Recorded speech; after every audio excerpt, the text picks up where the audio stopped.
وسلم علی رسولہ الکریم اما بعد فاعوذ باللہ من الشیطان الرجیم بسم اللہ الرحمن الرحیم انما الصدقات للفقراء والمساکین والعاملین علیہا والمؤلفۃ قلوبہم۔ زکوٰۃ کے مصارف میں صرف فقراء اور مساکین ہیں، اور زکوٰۃ کی وصولیاں بھی وصولیوں پر معمور لوگ جن کے دلوں کو اسلام کی طرف راغب کرنا مقصود ہو۔ اس آیہ مبارکہ کے پہلے دو مصارف فقیر اور مسکین کے بارے میں عرض کیا جا چکا ہے، اب تیسرا آ گیا جی عاملین والعاملین علیہا۔ جو لوگ زکوٰۃ اور صدقات کی وصولی کر کے لاتے ہیں ان کو ان کی محنت اور مشقت کے مطابق مال زکوٰۃ سے اجرت دی جائے، لیکن یہ اجرت اتنی نہیں ہو کہ تمام کی تمام رقم اجرت میں ہی نکل جائے یا پھر نصف رقم اجرت میں نکل جائے۔ یہاں سے ایک بات تو پتہ چلی کہ اجارے پر یعنی اجرت پر یہ کام کروایا جا سکتا ہے۔ اکثر مدارس کے جو معتمم حضرات ہیں، میں نے ان کو یہ کرتے ہوئے دیکھا ہے کہ وہ چندہ جمع کرواتے ہیں اپنی رسیدیں دے کر، اور اس میں سے کچھ پرسنٹیج جو ہے وہ مقرر کر لیتے ہیں، بھئی اتنے 100 روپے اکٹھے ہوں گے تو 10 روپے تمہارے یا 20 روپے تمہارے۔ تو وہ زکوٰۃ، صدقات، خیرات وغیرہ تقسیم کر کے لے کے آتے ہیں،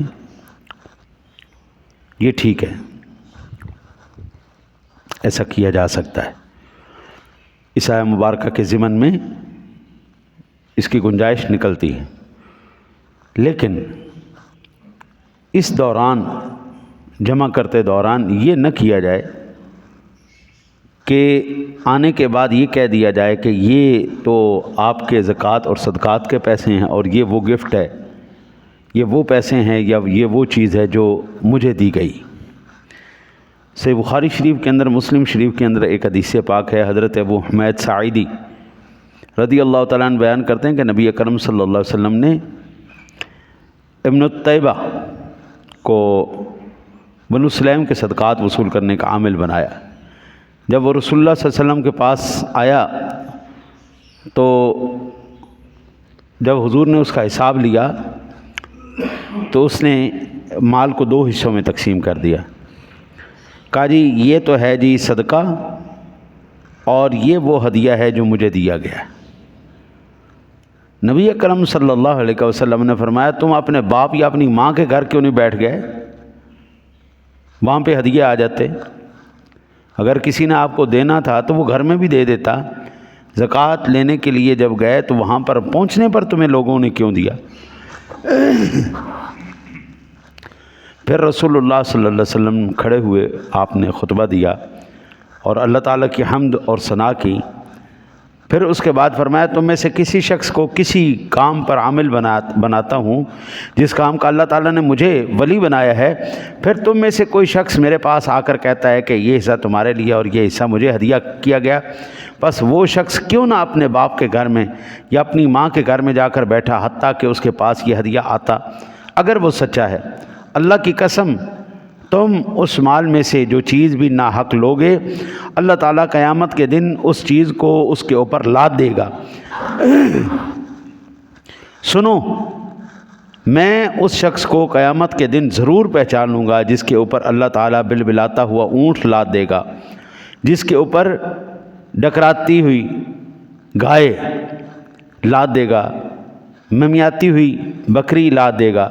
پھر آپ نے اپنے ہاتھ بلند کیا حتیٰ کہ میں نے آپ کی بغلوں کی سفیدی کی جگہ دیکھی۔ پھر آپ نے فرمایا سنو، کیا میں نے پیغام پہنچا دیا؟ کیا میں نے پیغام پہنچا دیا؟ یہ صحیح بخاری شریف کی حدیث پاک۔ ظاہری بات ہے انسان کے ساتھ لالچ بھی ہے، تو حضور سرور دو عالم صلی اللہ علیہ وسلم نے اپنے ماننے والوں کے دلوں میں سے لالچ کو اکھیڑ کے پھینک دیا غرض کو حضرت امام مسلم نے سنن ابی داؤد شریف کے اندر یہ حدیث پاک میں موجود ہے، امام مسلم نے بھی نقل کی، حضرت عدی بن عمیر کندی رضی اللہ تعالیٰ عنہ بیان کرتے ہیں کہ رسول اللہ صلی اللہ علیہ وسلم نے فرمایا، لوگو تم میں سے جس شخص نے ہمارے لیے کوئی عمل کیا پھر اس میں سے کوئی چیز چھپا لی، خواہ وہ سوئی ہو یا اس سے بھی کم تر چیز، تو وہ خیانت ہے، اور قیامت کے دن وہ اس چیز کو لے کر آئے گا۔ تب ایک سیاہ فام انصاری اٹھا کہنے لگا، یا رسول اللہ صلی اللہ علیہ وسلم اپنا عمل مجھ سے لے لیجیے۔ آپ نے پوچھا کیوں؟ اس نے کہا، میں نے آپ کو اس طرح فرماتے ہوئے سنا، آپ نے فرمایا میں نے یہ کہا ہے کہ جس کو ہم کوئی کام سونپے تو وہ قلیل ہو کثیر چیز لے کر آئے، پھر اس کو جو دے دیا جائے وہ لے لے، جو نہ دیا جائے وہ نہ لے۔ صحیح مسلم شریف کے حدیث پاک۔ حضرت چاہے ایک ٹیڈی پیسہ ہے، چاہے ایک سوئی ہے، چاہے کروڑوں روپے، کس بندے کے پاس ہی ہے تو وہ امین نہ، اگر وہ امانت میں خیانت کرتا ہے تو چاہے ایک رائی کے برابر کا ہے، تو چاہے پورا اونٹ ہی ڈکار جائے، خیانت تو خیانت ہے، بےایمانی تو بےایمانی۔ وہ بندہ جو بندہ 100 روپے کی خاطر یا 1000 روپے کی خاطر چوری کے مقدمے میں پکڑا گیا اور پھر اس نے سزا پائی، کیا چور ہے تو؟ چوری کرنی تھی پھر اربوں خربوں روپے کی کرتا، یعنی تاکہ تجھے خربوں روپے کی چوری پر جب سزا ملتی تو پتہ چلتا واقعی یہ چور ہے، یعنی 1000 روپیہ پکڑ کے 500 روپیہ پکڑ کے اس کی چوری کر کے خیانت کا مرتکب ہوا، وہ کیا چوری کرے گا تو؟ ہے جی، آج تو سرٹیفائیڈ چور موجود ہیں نا جی ہمارے پاس، اربوں خربوں روپے کی، کہ ہمارے تو کیلکولیٹر بھی جواب دے دیتے ہیں کتنی کرپشن کی ہے۔ ہاں جی، تو اللہ معاف کرے، چوری ہو ایک زیرے کی، چوری ہو اونٹ کی، چوری ہو اربوں کی، چوری ہے، کل قیامت والے دن اللہ تعالیٰ یہ ساری پیش کرے گا اور لگ پتے جائیں گے۔ یہ ہو گیا جی عاملین کے بارے میں ذکر۔ پھر ہیں جی مؤلفۃ القلوب، ادائیگی زکوٰۃ کا چوتھا حصہ مصرف مؤلفۃ القلوب ہیں، یعنی وہ لوگ جن کے دلوں کو اسلام کی طرف راغب کرنا مقصود ہوں۔ ابن عباس رضی اللہ تعالیٰ عنہما نے فرمایا کہ وہ آزاد اور معزز لوگ ہیں جن کو رسول اللہ صلی اللہ علیہ وسلم نے جنگ حنین میں عطا فرمایا تھا۔ یہ 15 آدمی تھے: ابو سفیان، اقرع بن حابس، عیینہ بن حسن، حویتب بن عبد العزیٰ، سہل بن عمر، حارث بن ہشام، سہل بن عمر الجہنی، ابو ثناب الحکیم بن حزام، مالک بن عوف، صفوان بن امیہ، عبد الرحمن بن یربو، جد بن قیس، عمر بن مراد اور العلا بن حارث۔ رسول اکرم صلی اللہ علیہ وسلم نے ان سب کو ایک 100 اونٹ ان کو اسلام کی طرف راغب کرنے کے لیے دیے، اور ما سوا عبد الرحمن بن یربو کے اس کو آپ نے 50 اونٹ دیے، اور حکیم بن حزام کو آپ نے 70 اونٹ دیے۔ انہوں نے کہا، یا رسول اللہ میرے خیال میں آپ کی عطا کا مجھ سے زیادہ کوئی اور مستحق نہیں ہے، تو آپ نے ان کو بھی 100 اونٹ پورے کر دیے۔ یہاں سے پتہ چلا اسلام کی طرف راغب کرنے کے لیے معزز لوگ اور سردار تھے، تاکہ وہ اسلام کی طرف راغب ہوں، رسول اکرم صلی اللہ علیہ وسلم ان کو بھی عطا فرماتے تھے اور ان کو دیا جا سکتا ہے۔ مؤلفۃ القلوب کی 2 قسمیں ہیں: مسلمان اور کفار۔ مسلمانوں کو صدقات میں سے اس لیے دیا جاتا ہے کہ ان کا ایمان قوی رہے، یا ان کے مماثل لوگوں کو اسلام کی طرح راغب کرنے کے لیے، اور کفار کو اسلام کی ترغیب دینے کے لیے، یا ان کے شر سے بچنے کے لیے۔ مسلمانوں کو کیوں دیا جاتا ہے؟ یہ پکا رہے، یہ اسلام چھوڑ کے نہ جائے۔ اور کافر کو کیوں دیا جاتا ہے؟ 2 وجوہات سے۔ ایک وجہ یہ کہ وہ اسلام کی طرف راغب ہو، دوسری وجہ یہ ہے اس کے شر سے محفوظ رہے بندہ۔ بدمعاش آدمی، بے ایمان آدمی، کافر آدمی، یہ تمام کے تمام اپنے شر سے مسلمانوں کو مٹانا چاہتے ہیں، تو ان کے منہ میں اگر ٹھوس دیا جائے تو پھر یہ اپنے شر سے باز رہتے ہیں۔ ٹھیک ہے جی، جیسا کہ نبی اکرم صلی اللہ علیہ وسلم نے صفوان بن امیہ کو عطا فرمایا، جب آپ نے ان کا اسلام کی طرف ملان دیکھا اور علامہ واحدی نے کہا کہ اللہ تعالیٰ نے مسلمانوں اور مشرکین کے قلوب کی تعریف سے مستغنی کر دیا ہے۔ مسلمانوں کا سربراہ دیکھے کہ اب اس میں مسلمانوں کا کوئی فائدہ ہے اور ان کے مسلمان ہونے سے مسلمانوں کو نفع پہنچے گا تو ان کو مال فیض سے عطا کرے۔ آج جو ہے اسی بحث پر میں اپنے گفتگو کا اختتام کرتا ہوں کہ آج کیا مسلمانوں کو ضرورت ہے اس وقت؟ تو قاضی بیضاوی شافعی نے کہا کہ مؤلفۃ القلوب وہ ہیں جنہوں نے اسلام قبول کر لیا اور اسلام قبول کرنے میں ان کی نیت ضعیف تھی، ابھی نئے نئے مسلمان ہوئے، تو اگر ان کے ساتھ ہم نے اچھا برتاؤ نہیں کیا، ان کو کچھ نہیں عطا کیا، تو پھر خطرہ ہے اس بات کا کہ کفر کی طرف نہ لوٹ جائے، تو کہتے ہیں ان لوگوں کو دے دیا جائے، ٹھیک ہے جی۔ اور یا ایسے معزز لوگ کہ اگر ان کو عطا کیا جائے تو ان کو دیکھ کر دوسرے معزز لوگ اسلام لے آئیں گے۔ رسول اللہ صلی اللہ علیہ وسلم نے عیینہ بن حسین، اقرع بن حابس، عباس بن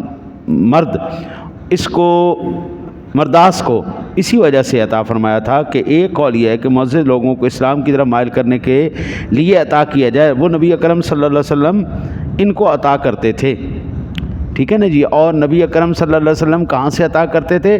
جو حضور سرور دو عالم صلی اللہ علیہ وسلم کو خمس، جو ان کا ذاتی حصہ ہوتا تھا، 5ویں حصے سے عطا فرماتے تھے، جو خالص آپ کا حصہ تھا۔ اور کفار اور مانی نے زکوٰۃ سے قتال کرنے کی طرف مائل کرنے کے لیے جن کو عطا کیا جائے وہ بھی اس میں داخل ہے۔ مصارف زکوٰۃ میں سے مؤلفۃ القلوب کا حصہ اب ساقط ہو چکا ہے، اب زکوٰۃ میں سے ان کو پیسہ نہیں دیا جائے گا، کیونکہ اللہ تعالیٰ نے اسلام کو غلبہ عطا فرما دیا ہے اور ان سے مستغنی کر دیا ہے، اور اس پر اجماع منعقد ہو چکا ہے۔ آج کی تاریخ میں کفار کو مصارف زکوٰۃ میں سے نہیں دیا جائے گا، صدقہ خیرات زکوٰۃ نہیں دی جائے گی، یہ خالصتاً مسلمانوں کا حق ہے، مسلمان غریبوں کا حق ہے، ان کو دیا جائے گا۔ جب اللہ تعالیٰ نے اسلام کو اور مسلمانوں کو غنی جو کر دیا ہے، اب کس چیز کی ضرورت ہے؟ اب پوری دنیا کے اندر میں نے ایک رپورٹ پڑھی کہ دنیا کے اندر سب سے زیادہ تیزی سے پھیلنے والے مذاہب کون سے ہیں؟ تو 10 مذاہب کا نام آیا جی۔ پہلے نمبر پر جو مذہب اس وقت دنیا میں سب سے زیادہ پھیل رہا ہے وہ مذہب اسلام ہے۔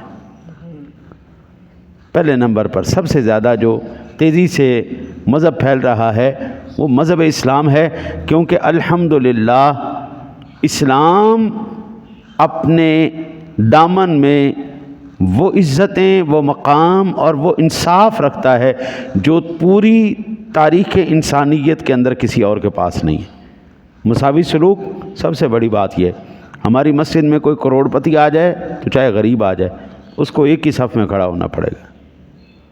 یہ نہیں کہ ہماری مسجد کے اندر کوئی ایسا بلکہ پورے دنیا کے اسلام کی مساجد کے اندر کہیں پر آپ کو یہ نہیں ملے گا کہ بھئی امیروں کے لیے الگ صف ہے، غریبوں کے لیے الگ صف ہے، نہ ایک ہی صف میں کھڑے ہو گئے محمود و ایاز، نہ کوئی بندہ رہا نہ کوئی بندہ نہ، ہاں جی، تیری سرکار میں پہنچے تو سبھی ایک ہوئے، نہ کوئی بندہ رہا نہ کوئی بندہ نہ، ہاں جی۔